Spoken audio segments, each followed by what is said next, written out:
Hi friends, આજે આપણે નવું પ્રકરણ રચનાઓ વિશે અભ્યાસ કરવાનું છે। એકદમ સરળ ચેપ્ટર છે, થોડું ધ્યાન આપવાનું। તમારા માટે નવું ચેપ્ટર નથી। ધોરણ 8 માં પણ આપણે ચોથું પ્રકરણ પ્રાયોગિક ભૂમિતિ શીખી ગયા છીએ। એના જેવું જ છે। એમાં ચતુષ્કોણની રચનાઓ કરવાનો હતો। આમાં બધા પ્રકારના ખૂણાઓની રચના આપણે કરવાની છે।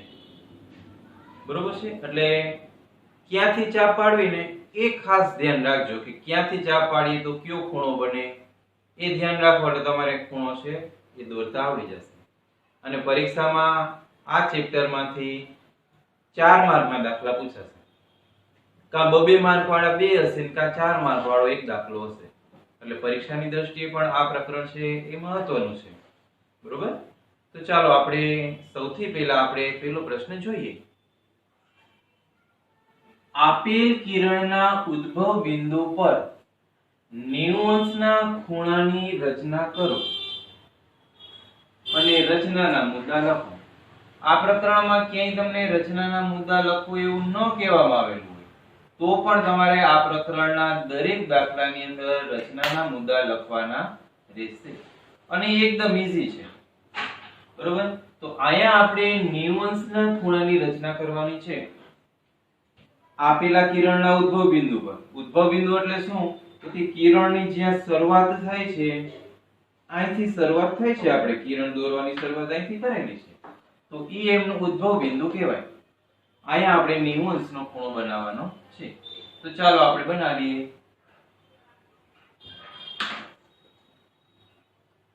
સૌથી પહેલા પરિકરમાં અનુકૂળ માપની ત્રિજ્યા લઈ અને એક અર્ધવર્તુળ ચાપ પાડવાનો।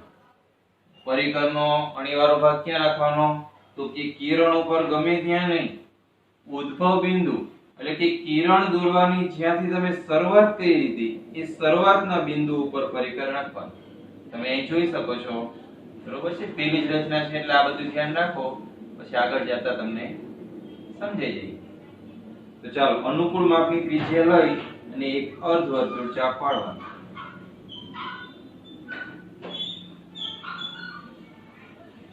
બરોબર છે? આ પ્રમાણે અર્ધવર્તુળ ચાપ પાડવાની। અર્ધવર્તુળ ચાપ પડી જાય પછી એ અર્ધવર્તુળ ચાપ જ્યાં છેદે છે ત્યાં છેદ બિંદુને નામ આપી દઈશું આપણે A। ત્યાં છેદ બિંદુને નામ આપી દઈએ, સોરી ABC તો આપણે ખૂણાનું નામ આપવું છે, P આપીએ। ઓકે? હવે એ છેદ બિંદુ ઉપરથી પરિકરમાં માપ બદલાવ્યા વગર ફરીથી ચાપ ઉપર ચાપ પાડવાની। ઓકે? આ બીજી ચાપ પડી, બીજી ચાપ પડી, અહીંયા આપણે નામ આપી દઈશું Q। હવે તમને જો પરીક્ષામાં 60 અંશનો ખૂણો પૂછવામાં આવે તો આ જે છેદ બિંદુ છે એમાંથી તમે કિરણ પસાર કરી દો એટલે 60 અંશનો ખૂણો બની જાય। એકદમ ઈઝી, એક ચાપ પાડી કિરણ પસાર કરો, 60 અંશનો ખૂણો બને। બરોબર છે? તો 60 અંશનો ખૂણો। હવે અહીંયાથી તમારે ફરીથી માપ બદલાવ્યા વગર ફરીથી ચાપ ઉપર ચાપ પાડવાની। બરોબર? હવે અહીંયા જ્યાં છેદે છે અહીંયા નામ આપી દો R। હવે તમારે 60 ઉપરથી અને 120 ઉપરથી 120 નો ખૂણો પૂછે તો સીધે સીધું આ છેદ બિંદુ ઉપર તમે કિરણ પસાર કરો એટલે જે ખૂણો બને એ 120 નો હોય। આ તો ખાસ યાદ રાખવાની કે પહેલી ચાપ એટલે 60 અંશનો ખૂણો, બીજી ચાપ એટલે અહીંયાથી 120 અંશનો ખૂણો બને। હવે તમારે 60 અંશ અને 120 અંશ ઈ બે ચાપ જ્યાં છેદે છે ત્યાંથી તમારે ઉપરના ભાગમાં એક એક ચાપ પાડવાની। ઓકે? R ઉપરથી પાડી એક ચાપ Q ઉપરથી, બે ચાપ જ્યાં છેદે છે અહીંયા આપણે નામ આપી દઈએ S। હવે આ છેદ બિંદુ S માંથી પસાર થાય એ પ્રમાણે આપણે કિરણ દોરીએ।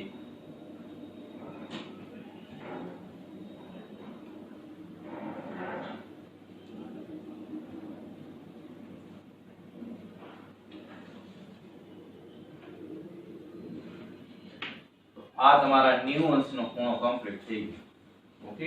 અહીંયા આપણે 90 અંશનો હોય તો 90 અંશ એટલે કાટખૂણો કહેવાય, તો કાટખૂણા માટેનો સંકેત કરી દેવાનો। હવે આપણે રચનાના મુદ્દા લખીએ। રચનાના મુદ્દા મિત્રો કઈ રીતના લખશું તો કે તમે જે સ્ટેપમાં રચના દોરી છે ને એ સ્ટેપનું લેખિત સ્વરૂપ એટલે રચનાના મુદ્દા. સ્ટાર્ટિંગમાં એક બે રચનામાં હું તમને રચનાના મુદ્દા લખાવીશ, પછી તમારે મેળાએ લખવા પડશે. સમજે જે એવા છે તમારે અને તમારા બાજુવાળાએ બે રચનાના મુદ્દા લખ્યા હોય, બેને એક સરખા જ આવવા એવું જરૂર નથી, પણ જે સ્ટેપમાં તમે રચના દોરી છે એ સ્ટેપ તમે લખી નાખો એટલે એ રચનાના મુદ્દા કહેવાય. ઓકે, તો આપણે રચનાના મુદ્દા લખીએ. હું રચનાના મુદ્દા લખું એટલી વાર તમે શાંતિથી બેસો. તો મિત્રો મેં રચનાના મુદ્દા લખી લીધા છે એટલે આપણો વિડિયો છે થોડોક મોટો ન થાય. હવે રચનાના મુદ્દા સમજી લઈએ. બરોબર, સૌથી પહેલા આપણે શું કરેલું છે તો કે તમને રકમની અંદર કિરણ BC છે આપી દીધેલું છે, આપણે પહેલા દોરેલું હતું. બરોબર, તો પહેલો મુદ્દો આપણો એ કિરણ BC આપેલ છે. પછી શું આપણે કર્યું તો કે BC કિરણના B બિંદુ પાસે આપણે એક અર્ધવર્તુળ ચાપ પાડી. બરોબર છે, અર્ધવર્તુળ ચાપ આપણે પાડેલી છે. પછી તો આપણો બીજો મુદ્દો એ બને છે કિરણ BC ના B બિંદુએથી અનુકૂળ ત્રિજ્યા લઈ એક અર્ધવર્તુળ ચાપ રચો અને ઈ જ્યાં છેદે છે અહીંયા આપણે P નામ આપ્યું હતું, તો આપણે લખ્યું છે તે જ્યાં કિરણ BC ને છેદે ત્યાં P નામ આપો. ઓકે, પછી આપણે P બિંદુ પરથી તે જ ત્રિજ્યા વડે માપ આપણે બદલાવેલું નહોતું પરિઘમાં, અર્ધવર્તુળ ત્રિજ્યા ઉપર આપણે બે વખત ચાપ પાડી. બરોબર છે, અને ત્યાં અનુક્રમે Q અને R નામ આપ્યા હતા. તો આપણો બીજો મુદ્દો એ જ બને છે એના પછીનો છેદ બિંદુ P પરથી તે જ ત્રિજ્યા વડે બે વખત ચાપ પર ચાપ રચો અને ત્યાં અનુક્રમે Q અને R નામ આપો. હવે તો કે Q અને R નામ આપી દીધા પછી આપણે તે ત્રિજ્યા વડે અથવા તો અનુકૂળ ત્રિજ્યા, તે ત્રિજ્યા રાખો તો પણ ચાલે, ત્રિજ્યા બદલાવો તો પણ ચાલે. Q અને R ઉપરથી ઉપરની તરફ એક એક ચાપ પાડી અને ઈ બે ચાપ ત્યાં છેદે છે ત્યાં S નામ આપ્યું. બરોબર છે, તો આપણો એ પછીનો મુદ્દો એ જ છે. ત્યારબાદ બિંદુ Q અને R પરથી અનુકૂળ ત્રિજ્યા વડે ઉપરની તરફ વારાફરતી એક એક ચાપ રચી ત્યાં S નામ આપો. આપણે અહીંયા S નામ આપેલું હતું. એના પછી છેલ્લો મુદ્દો, હવે જ્યાં છેદ બિંદુ S છે એમાંથી પસાર થાય એ પ્રમાણે આપણે આ કિરણ BA છે એ રચવાનું છે. બરાબર, એ આપણો છેલ્લો મુદ્દો, છેદ બિંદુ S માંથી પસાર થાય તે મુજબ કિરણ BA રચો. છેલ્લે આપણે રચનાના મુદ્દા અહીંયા આપણા પૂરા થઈ ગયા. કોઈ પણ દાખલાની અંદર રચનાના મુદ્દા પૂરા થાય એટલે છેલ્લે તમારે લખવાનું કે આમ માપખૂણો ABC બરાબર 90 અંશની રચના બને. જે રચના પૂછી હોય તે 45 કીધું હોય તો 45, 22 કીધું હોય તો 22.5, બરોબર, 22 નહીં પણ 22.5, બરોબર. જે રચના કીધું હોય છેલ્લે આ પ્રમાણે લખવું પડે. ઓકે, હવે આપણે એમના પછીની બીજો દાખલો જોઈએ અને એ આ 90 અંશનો તમને સમજાઈ ગયો તો બીજો દાખલો એકદમ ઈઝી છે. 45 અંશનો ખૂણો એમાં દોરવાનો છે. તો આ 90 અંશનો તમે દ્વિભાજક દોરી લ્યો એટલે 45 અંશનો ખૂણો બને. એટલે ફરીથી આપણે 90 અંશનો ખૂણો બનાવશું એટલે તમારે પાકો થઈ જાય. ઓકે, ઓકે, તો મિત્રો હવે આપણે બીજો પ્રશ્ન છે. આપેલ કિરણના ઉદ્ભવ બિંદુ પર 45 અંશના ખૂણાની રચના કરો અને રચનાના મુદ્દા લખો. આપણે હમણાં જ જણાવ્યું કે 45 અંશનો ખૂણો દોરવો હોય તો તમારે 90 અંશનો ખૂણો દોરવો પડે. 90 અંશનો ખૂણાનો દ્વિભાજક તમે બનાવો એટલે 45 અંશનો ખૂણો બની જાય. ઓકે, એકદમ ઈઝી છે. બીજી રીતના પણ બની શકે આપણે, પણ આપણે આ રીત સેવી છે. 90 ઉપરથી 45 બનાવો. 90 નો આપણે હમણાં શીખી ગયું છે, એનો દ્વિભાજક બનાવીએ એટલે 45 નો ખૂણો બને. ઓકે, તો 90 અંશનો ખૂણો આપણે પહેલા ફટાફટ બનાવી નાખીએ, કારણ કે તો આપણે હમણાં શીખવાડ્યો છે એટલે ફરીથી શીખવાડવાની જરૂર નથી.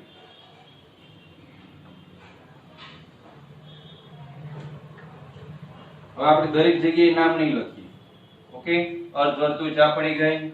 ઈ જ્યાં કિરણ BC ને છેદે છે અહીંયા ફરીથી ચાપ ઉપર ચાપ પાડીએ, ફરીથી અહીંયાથી ચાપ ઉપર ચાપ પાડીએ, ઓકે, બે ચાપ જ્યાં છેદે છે એમના ઉપરથી હવે ફરીથી ઉપરની તરફ એક ચાપ પાડીએ.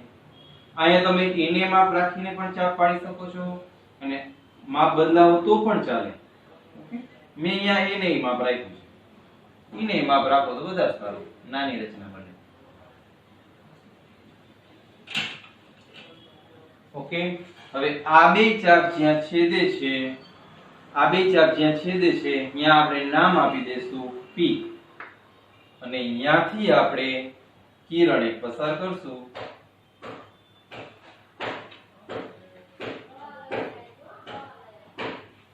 ઓકે, કિરણ PBC આ તમારા 90 અંશનો ખૂણો છે એ બની ગયો. હવે મિત્રો તમારે આનો દ્વિભાજક બનાવવાનો છે.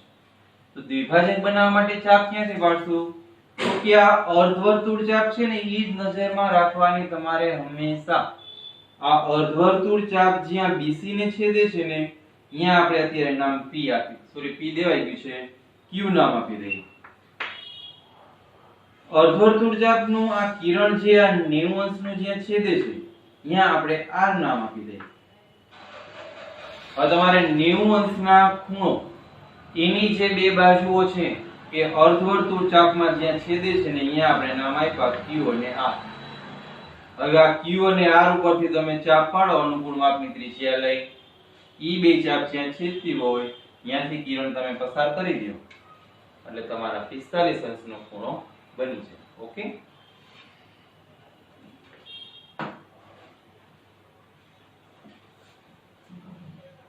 સારું, તો આપણે 45 અંશ માટેની ચાપ પાડીએ.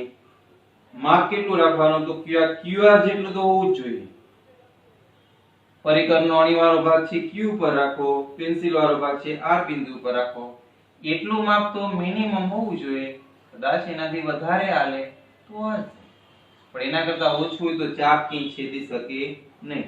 એટલે QR જેટલું માપ લઈ અને પછી ચાપ પાડવા. એક ચાપ Q પરથી, એક ચાપ છે R ઉપર, બરોબર? અને બે ચાપ જ્યાં છેદે ત્યાં આપણે નામ આપી દઈએ S, બરોબર? હવે S માંથી પસાર થાય એ પ્રમાણે તમારે કિરણ B એ દોરવાનું છે.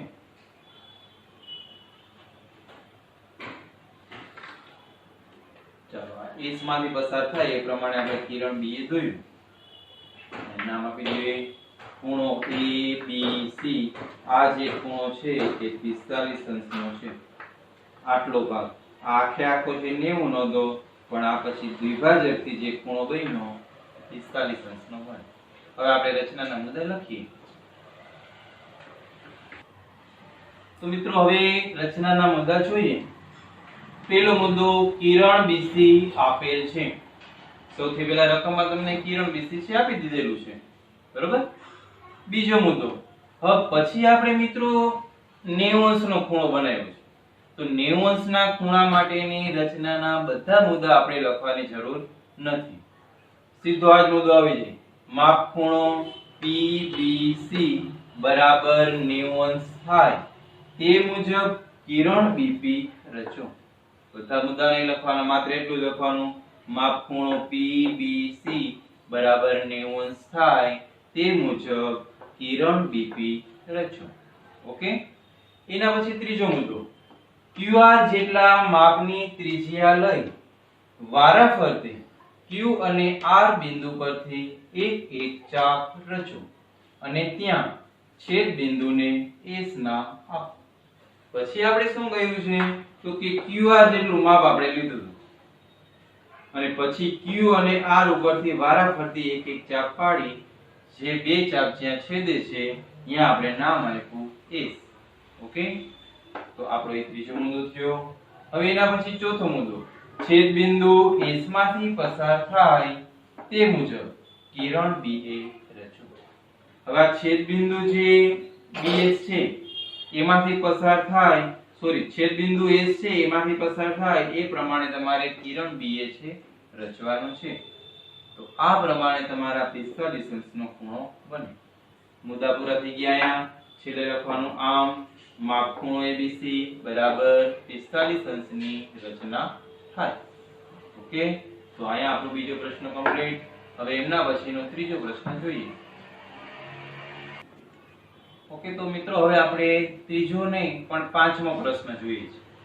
ત્રીજો ચોથો આપણે પછી લેશું. ઓકે, આપેલ બાજુઓના માપવાળા સમબાજુ ત્રિકોણની રચના કરો અને રચનાના મુદ્દા લખો. અહીંયા કયા માપનો સમબાજુ દોરવાનો છે એવું કોઈ કીધું નથી. આપેલા માપ, કદાચ તમને પરીક્ષાની અંદર જે માપ આપે ને એ માપ તમને આવડી જવું જોઈએ. તમને સ્થિર માપ એમ કીધું 4 સેમી વાળા, 5 સેમી વાળા, 3 સેમી વાળા, પછી પરીક્ષામાં તમને 2 સેમી વાળા પૂછે તો તમે એમ કહો કે તો આપણે ક્યાં કરાવેલું છે. એવો પ્રશ્ન ઉપસ્થિત ન થાય એટલે આવો શબ્દ વાપરેલો છે કે આપેલ બાજુઓના, એટલે કોઈ પણ માપનો તમે દોરી શકો. બરોબર છે? 2 સેમી નો દોરો, 3 સેમી, 4 સેમી, 5 સેમી, કોઈ પણ માપનો તમે ત્રિકોણ દોરી શકો. બરોબર છે? આપણે અત્યારે 5 સેમી નું માપ રાખીએ. 5 સેમી ના માપનું સમબાજુ ત્રિકોણ દોરીએ. બરોબર? તો સૌથી પહેલા આપણે 5 સેમી ના માપનો એક રેખાખંડ દોરશું.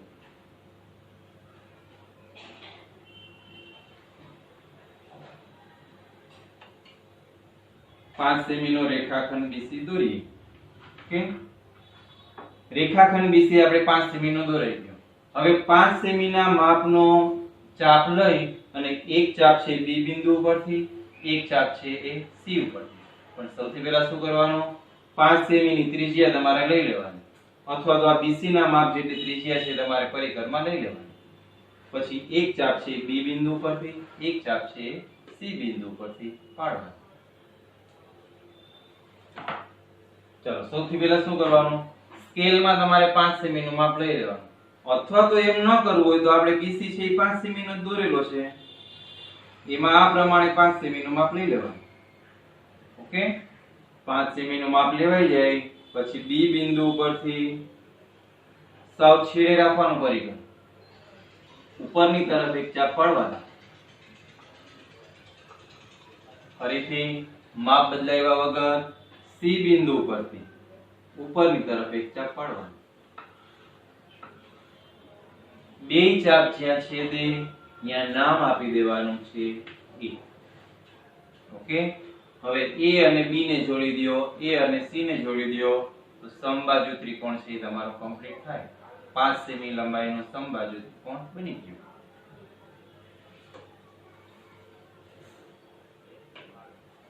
બે ચાપ જ્યાં છેદે છે ત્યાંથી તમારે રેખાખંડ AB રચવાનો.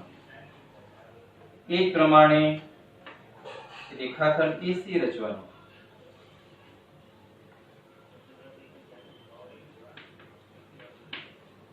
હવે તમે AB નું માપ, BC નું અને AC નું ત્રણેય બાજુઓના માપ તમે લ્યો તો એ 5-5 સેમી ના થતા હોય.